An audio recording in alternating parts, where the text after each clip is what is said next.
Welcome to dominant classes. प्यारे बच्चों, आज हम लोग क्लास 10 एनसीईआरटी बेस्ड पोएम को पढ़ेंगे जिसका नाम है डस्ट ऑफ स्नो। और इसके जो पोएट हैं उनका नाम है रॉबर्ट फ्रॉस्ट।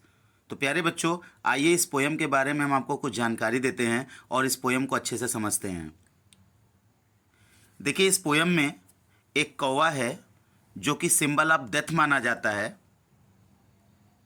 और इस पोयम में एक हेमलॉक ट्री है जिसको हम एक धतूरे का पेड़ कहते हैं। और डियर स्टूडेंट्स, मैं आपको बता दूं कि इस पोयम का सेंस क्या है, इस पोयम का सारांश क्या है।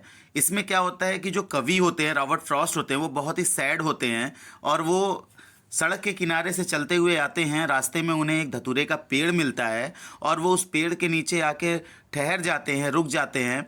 उसी पेड़ पर एक कौवा बैठा होता है और कौवा जब उनको देखता है कि वो सैड हैं, तो उस पेड़ पर जो बर्फ़ होता है उसके कुछ कण टिके हुए होते हैं।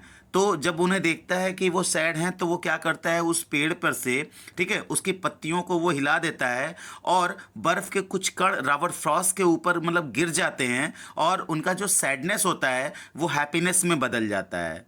तो डियर स्टूडेंट्स, आइए अब इस पोयम के कुछ वर्ड्स मीनिंग को देखते हैं, इंपॉर्टेंट वर्ड मीनिंग को देखते हैं और उसके बाद लाइन टू लाइन इस पोयम को हम समझते हैं। देखिए, इसकी जो वर्ड मीनिंग है, WAY, वे का मतलब तरीका, और क्रो का मतलब कौवा, हैज़ गिवन का मतलब प्रदान कर दिया है, माई हार्ट का मतलब मेरे हृदय से, चेंज का मतलब बदलना, मूड का मतलब मनोदशा, सेव्ड का मतलब बचाया, र्यूड का मतलब दुखी रहा। तो प्यारे बच्चों, आई थिंक ये सारा पोयम आपको समझ में आया होगा। चलिए अब इस पोयम के फर्स्ट स्टैंजा को समझते हैं और उसको लाइन टू लाइन क्लियर करते हैं।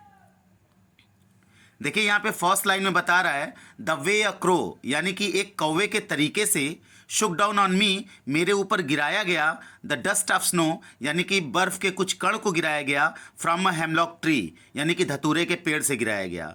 तो डियर स्टूडेंट, आई थिंक आपको समझ में आ रहा होगा। इसके नेक्स्ट स्टैंजा को हम लोग समझते हैं। इसमें फर्स्ट लाइन जो दिया हुआ है, हैज़ गिवन माई हार्ट, जिसने मेरे हृदय को दिया है, अ चेंज ऑफ मूड, यानी कि मेरे हृदय के मनोदशा को बदल दिया है। इट मीन्स कि अ चेंज यानी कि एक बदलाव दिया, ऑफ मूड यानी कि मेरे मनोदशा का, एंड सेव्ड और बचा लिया है, सम पार्ट यानी कुछ समय बचा लिया है, ऑफ अ डे यानी कि किसका, दिन का। ऑफ अ डे का मतलब दिन का कुछ समय बचा लिया है। आई हैड र्यूड, जो कि मैं क्या कर रहा था, व्यर्थ में बर्बाद कर रहा था। तो डियर स्टूडेंट, आई थिंक आपको ये समझ में आया होगा और इसको मैं फिर से एक बार रिपीट कर देता हूँ इस पोयम को, ताकि आप और अच्छी तरह से समझ सकें।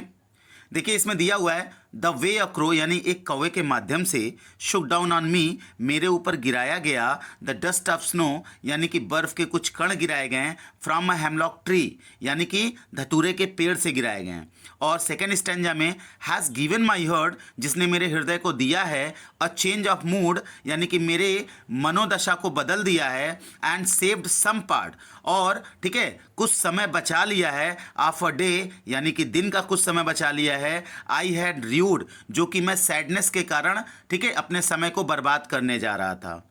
ठीक है, तो डियर स्टूडेंट, आई थिंक आपको अब अच्छे से समझ में आ गया होगा। और प्यारे बच्चों, अगर आप लोगों ने मेरे वीडियो को लाइक और सब्सक्राइब नहीं किया है तो कर लीजिए, ताकि हमारे आने वाली वीडियोस के नोटिफिकेशन आपको सबसे पहले मिल सकें। And thank you for watching my video.